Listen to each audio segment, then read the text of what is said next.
Metro line Gurgaon को airport के साथ जोड़ने के लिए भी दो प्रपोजल अलग अलग चल रहे हैं कि एयरपोर्ट की मेट्रो को पालम विहार तक लाया जाए अथवा पालम विहार से गुड़गांव मेट्रो को ही एयरपोर्ट तक ले जाया जाए, क्योंकि दोनों अलग अलग टेक्नोलॉजी हैं। उस पर एक स्टडी करेंगे और ये भी हो सकता है कि दोनों लाइनें अलग अलग भी बनाने का विचार हो सकता है। इसी प्रकार मेट्रो लाइंस बहादुरगढ़ से आसोदा, इस पर भी तेज़ी से काम शुरू किया जाए, उसका अध्ययन चल रहा है, उसकी भी चर्चा हमारी हुई है। फिर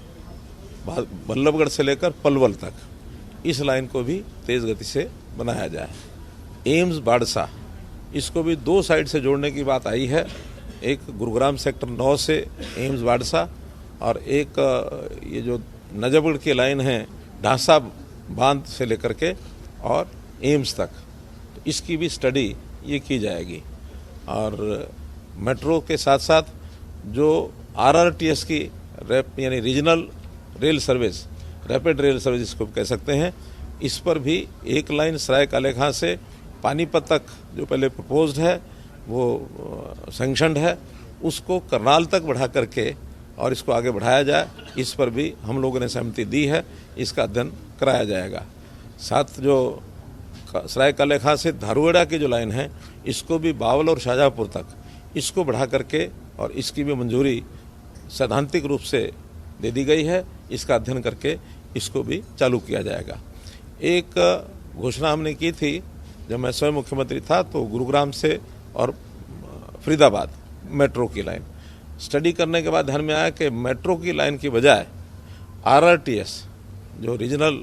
रेल रैपिड रेल सर्विस है उसकी फिजिबिलिटी ज़्यादा बनती है, और न केवल गुरुग्राम से उसको फरीदाबाद तक रखा जाएगा बल्कि उसको जेवर एयरपोर्ट की जो RRTS दिल्ली से जाएगी उसके साथ जोड़ करके, ताकि सीधा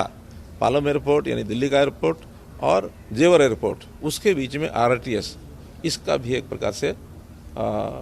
सैद्धांतिक रूप से डिपार्टमेंट की ओर से यस हो गई है, उसका एक अध्ययन करके और उस पर भी आगे बढ़ेंगे। तो ऐसे सब NCR का एरिया जिसमें रोड ट्रांसपोर्ट के साथ साथ metro transport, rapid rail transport, इसको बढ़ावा देते हुए और लोगों को ये सुविधा मिले, ऐसे सारे प्रोजेक्ट्स पर चर्चा हुई है। और मैं समझता हूँ कि इसको अगले इस 5 साल के कार्यकाल में पर्याप्त नेटवर्क मेट्रो का RRTS का ये हमारा बनेगा। हाँ, सेक्टर 56 से लेकर और पचगांव तक